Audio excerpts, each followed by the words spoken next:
VSEPR theory में आगे बढ़ते हैं। फर्स्ट पॉइंट जो है वो ये है कि lone pair repulsion is greater than lone pair bond pair repulsion and it is greater than bond pair repulsion. पहला पॉइंट ये क्लियर होना चाहिए। Now the second point is कि if lone pairs are not present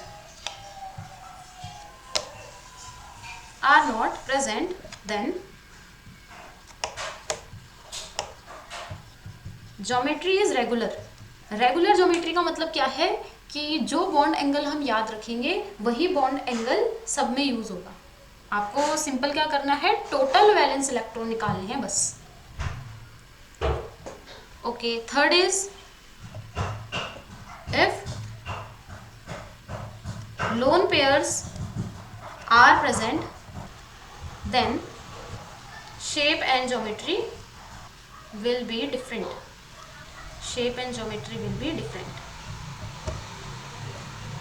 अब तुमको ना basic shape याद रखनी है। बेसिक शेप क्या है? बेसिक शेप आपकी स्टार्ट होगी टोटल इलेक्ट्रॉन इक्वल्स टू 2 से। तुमको सिर्फ 5 बेसिक शेप्स याद रखनी है जिसमें मिनिमम टोटल इलेक्ट्रॉन्स कितने आने चाहिए? 2।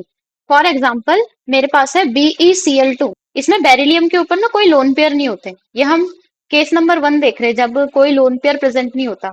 ये वो वाला केस देख रहे हैं हम। अगर लोन पेयर प्रेजेंट नहीं है इस बेरिलियम के ऊपर तो इसका स्ट्रक्चर हम कुछ ऐसे बनाते हैं। अब वेस्पर थ्योरी का कहना क्या है कि ये जो लोन पेयर्स होते हैं वो ज्यादा रिपल्शन करते हैं और बॉन्ड पेयर में भी कुछ ना कुछ रिपल्शन प्रेजेंट होता है, जिस वजह से हमको क्या करना है, एटम्स को जितना हो सके उतनी दूरी पे रखना है। That should not be closer to each other. अगर हम उनको एक दूसरे के क्लोज रखेंगे तो क्लोज रखने पर क्या होगा, उनमें रिपल्शन बढ़ेगा। तो अगर सेंट्रल एटम ये है तुम्हारा सेंट्रल एटम और तुम्हें 2 एटम जोड़ने हैं इसके अगल बगल, कोई लोन पेयर नहीं है, अगल बगल 2 एटम जोड़ने हैं तो एक को जोड़ दो राइट हैंड साइड और एक को जोड़ दो लेफ्ट हैंड साइड। दूर हो गए दोनों एटम। एटम्स को हमेशा दूर रखना है। क्यों रखना है दूर? क्योंकि उनमें रिपल्शन होता है इसलिए। आगे समझ में? ठीक है, तो यहाँ पे एंगल कितना होता है? 180 degree in linear geometry. This is linear geometry. इसको बोला जाता है लीनियर ज्योमेट्री और एंगल होता है 180 डिग्री। और इसमें कैसे अरेंज करते हैं, जो सेंट्रल एटम होता है वो तो बीच में ही रहेगा। जो 2 एटम हमको जोड़ने हैं वो हम एक जोड़ेंगे राइट हैंड साइड को, एक जोड़ेंगे हम लेफ्ट हैंड साइड को। आ गई बात समझ में? जब आपने CO2 का स्ट्रक्चर अभी सीखा था, CO2 का स्ट्रक्चर भी तो आपने ऐसे ही सीखा था जब आपने डॉट स्ट्रक्चर बनाया था। तो कुछ इस टाइप का स्ट्रक्चर बना था CO2 में। ये स्ट्रक्चर तो बनाया था आपने। तो क्या मैं इस स्ट्रक्चर को ऐसे बना सकती हूँ? इसको भी लीनियर बोलेंगे। एक ऑक्सीजन राइट हैंड साइड बनाया, एक ऑक्सीजन लेफ्ट हैंड साइड बनाया, तो मैं ऐसा बोल सकती हूँ कि the bond angle in the molecule of CO2 is 180 degree and the geometry और द शेप इज लीनियर। लेकिन कंडीशन यही है, तुम्हारे पास लोन पेयर नहीं होने चाहिए। अगर लोन पेयर आ जाते हैं तब ये नहीं बनता। इस मॉलिक्यूल में लोन पेयर नहीं होते। देखो कार्बन के ऊपर कोई लोन पेयर नहीं बचे, उसके 8 इलेक्ट्रॉन बॉन्डेड में ही है सारे। लोन पेयर और बॉन्ड पेयर समझाए थे ना पहले। इस कार्बन के ऊपर कोई लोन पेयर नहीं है, तो अगर लोन पेयर नहीं है और इसके साथ 2 एटम हमको जोड़ने हैं तो इसकी शेप लीनियर होती है। फर्स्ट समझ में आ गया, जिसमें से 2 एटम जोड़ने हैं। अगर आपके पास टोटल इलेक्ट्रॉन पेयर 3 आ जाते हैं, अभी तो 2 आया था, अगर आपके पास 3 आ जाता है तो 3 में कौन सी ज्योमेट्री बनती है? मैथमेटिक्स में 3 साइड्स की कौन सी ज्योमेट्री होती है? ट्राइंगल होती है। तो सेम ट्राइंगल कैसे बनेगा? जो सेंट्रल एटम है जो सेंटर पे बनेगा वो तो ऐसे ही बनाना है। ट्राइंगल ज्योमेट्री कैसे बनती है? 1 2 3, 3 साइड्स बनती है ना ट्राइंगल में। तो ऐसी ज्योमेट्री बनानी है अगर टोटल इलेक्ट्रॉन पेयर आपके 3 आते हैं तो। टोटल इलेक्ट्रॉन पेयर अगर हमारे 3 है तो हमारे पास ऐसी ट्राइंगुलर ज्योमेट्री बनती है। तो इस ज्योमेट्री का नाम होता है ट्राइंगुलर प्लेनर। जैसे तुम्हारे पास जो बुक है, उस बुक का जो पेज है, उस पेज में ही उस पेज के 3 कॉर्नर्स पे ये एटम जुड़े हुए होते हैं। तो बुक का पेज क्या है? 2 डायमेंशनल। उसके पास एक एक्स एक्सिस है, उसके पास एक वाई एक्सिस है, तो वो प्लेन में है। यानी कि ज्योमेट्री हो जाएगी ट्राइंगुलर प्लेनर। आगे समझ में? अब यहाँ बॉन्ड एंगल कितना होगा? टोटल एंगल कितना होता है ये वाला? टोटल 360। एटम कितने हैं इसके पास? 3। 360 डिवाइडेड बाय 3, तो यहाँ पर एंगल 120 डिग्री होता है। Next is your total electron pair अगर 4 हो जाते हैं, अभी 3 पढ़ लिए थे हमने। अब हमारे पास है टोटल इलेक्ट्रॉन पेयर अगर 4 होते हैं तब कौन सी ज्योमेट्री बनेगी। तो 4 में जो आपकी ज्योमेट्री बनती है that will be your tetrahedral. 4 में टेट्राहेड्रल ज्योमेट्री बनती है। Now what is tetrahedral geometry? जैसा हमारा ट्राइपॉड स्टैंड होता है ना, सेम ट्राइपॉड स्टैंड के जैसी ही टेट्राहेड्रल ज्योमेट्री होती है। यानी कि एक सेंट्रल एटम ये तो बनेगा बनेगा ट्राइपॉड स्टैंड में। ये जो स्टैंड का ऊपर वाला हिस्सा होता है, एक एटम इधर आता है, और बाकी जो ट्राइपॉड स्टैंड में ऐसे ये 3 अलग अलग हमारी एक्सेस होती है, ये ऐसे बनेंगे। इसको टेट्राहेड्रल ज्योमेट्री बोला जाता है। क्या ये एक प्लेन में है सारे के सारे? अलग अलग जा रहे हैं, ठीक है, यानी कि 3 डायमेंशनल ज्योमेट्री है। 2 डायमेंशनल होता है प्लेन, प्लेन का मतलब होता है 2 डायमेंशनल। लेकिन इसमें नीचे क्या है, 3 एक्सिस है, एक एक्स एक्सिस, एक वाई एक्सिस और एक जेड एक्सिस है। तो टेट्राहेड्रल ज्योमेट्री जो होती है, इसमें ये जो तीनों नीचे के बॉन्ड पेयर्स हैं, ये कैसे होते हैं तुम्हारे 109 डिग्री 28 मिनट इस एंगल पे प्रेजेंट हो। This is the bond angle for tetrahedral geometry. जब टोटल इलेक्ट्रॉन पेयर 2 आए थे तो हमारे पास ज्योमेट्री कौन सी आई? लीनियर। और जब टोटल इलेक्ट्रॉन पेयर 3 आ गए तब कौन सी ज्योमेट्री आई? Triangular planar. और फिर अगर 4 आ गई तो tetrahedral. And the bond angle in tetrahedral is 109 degree 28 minute. तो ये जो कॉन्सेप्ट है ये मैथ्स का है। ये जो डिग्री है ना, डिग्री और रेडियन पढ़ाया जाता है तुम्हारे मैथ्स में, तो ये मिनट वहीं से आया है। ये टाइम वाला मिनट नहीं है, ठीक है, ये रेडियन वाला मिनट है। तो 109 डिग्री 28 मिनट इसका क्या होता है? बॉन्ड एंगल होता है। फॉर एग्जाम्पल CH4, CH4 में टेट्राहेड्रल ज्योमेट्री बनती है। अब आते हैं हम 5 में। Total electron pair is equals to 5। इसमें क्या करेंगे, 5 को आप डिवाइड कर दो 3 और 2 में।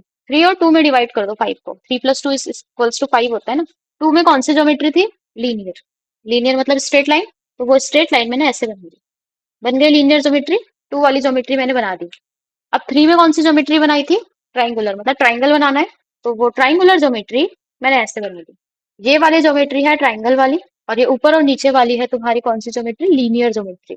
अब बताओ ये जो परपेंडिकुलर है इन्होंने कितने एंगल बनाए होंगे? यहाँ बॉन्ड एंगल कितना होगा? परपेंडिकुलर पे बॉन्ड एंगल कितना होता है?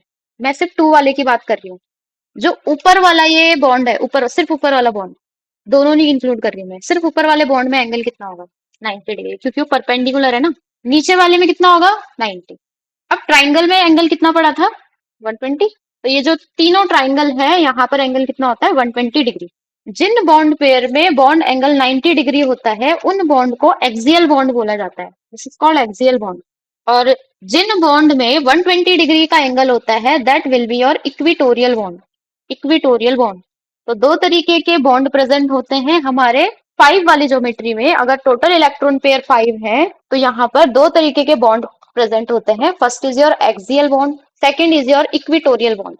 एक्सियल बॉन्ड क्या होते हैं? जिनमें एंगल 90 डिग्री होता है। What is equatorial bond? जिसमें 120 डिग्री का एंगल होता है। इस ज्योमेट्री को बोलते हैं trigonal bipyramidal. Trigonal bipyramidal, short में बोलते हैं TBP। TBP, trigonal bipyramidal, या शॉर्ट में बोलते हैं TBP। अब है टोटल इलेक्ट्रॉन पेयर अगर 6 है, 6 को आपको डिवाइड करना है। 5 को आपने डिवाइड किया था 3 + 2 में, इसको आपको डिवाइड करना है 4 + 2 में। 4 साइड कौन सी ज्योमेट्री की होती है? जिसमें सारी साइड्स इक्वल होती है। स्क्वायर कैसे बनेगा? सेंट्रल एटम तो बनाना ही बनाना है हर जगह। स्क्वायर कैसे बनेगा? 1 2 3 4, इसको ज्वाइन कर दो, बन गई 4 वाली ज्योमेट्री। अब 2 वाली ज्योमेट्री बच गई। 2 में कौन सी ज्योमेट्री बनती है? लीनियर का मतलब एक लाइन में एक एटम में ऊपर बना दूंगी, एक एटम में नीचे बना दूंगी, यही होती है लीनियर ज्योमेट्री। समझ में आ गया? तो इसका एग्जाम्पल होता है SF6, मतलब सल्फर बीच में रहेगा और 6 फ्लोरीन इसके ऐसे चारों तरफ जुड़े हुए होंगे। लोन पेयर नहीं होगा यहाँ पे कोई भी। अब यहाँ पर खास बात ये है, जो ऊपर वाला बॉन्ड एंगल है वो तो 90 डिग्री पहले भी बना रहा था, अभी भी 90 डिग्री बनाएगा। स्क्वायर में हर साइड का एंगल कितना होता है?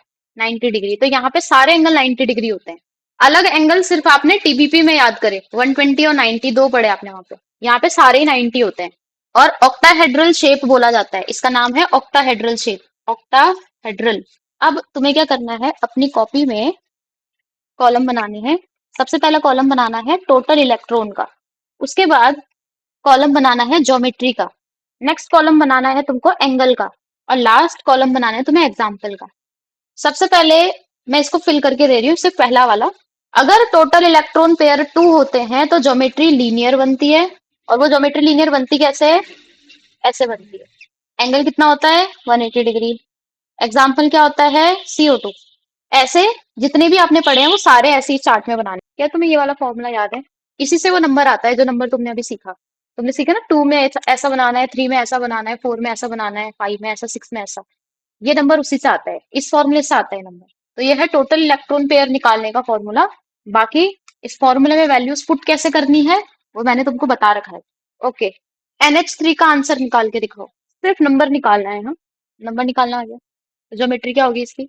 यही फॉर्मूला निकाल के हर एक मॉलिक्यूल के लिए ऐसे आंसर निकालना है। NH3 का अगर टोटल आंसर 4 आ रहा है, एटम कितने हैं इसके अंदर? 3 एटम है। टोटल इलेक्ट्रॉन 4 और एटम 3 है, तो एक एटम बच गया, वो आएगा तुम्हारा लोन पेयर। अब एक क्वेश्चन का जवाब दो। Total number of lone pair present in SF4।